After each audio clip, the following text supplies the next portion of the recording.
உங்களுக்காகவே நான். மக்களுக்காகவே தன்னை அர்ப்பணித்துக் கொண்ட இயக்கம், மக்களுக்காகவே தன்னை அர்ப்பணித்த தலைமையை கொண்ட ஒரு இயக்கம்.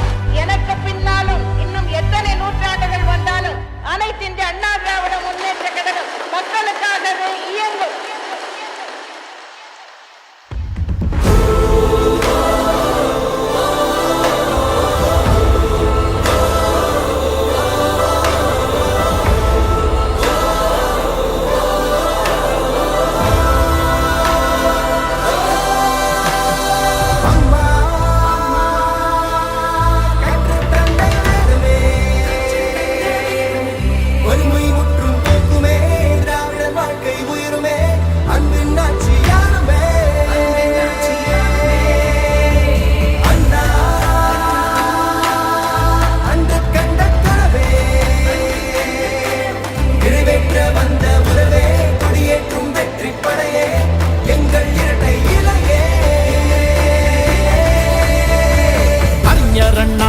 போற்றும்படி புரட்சி தலைவர் எடுத்த முதற்படி, மக்கள் செல்வி வகுத்த வழிபடி, தமிழின ரத்தம் என்றும் வெல்லும்படி, மாற்றத்தை மண்ணில் விதைக்க வந்தபடி, விவசாய சுமைகள் மொத்தம் தள்ளுபடி செய்த எங்கள் முதல்வரே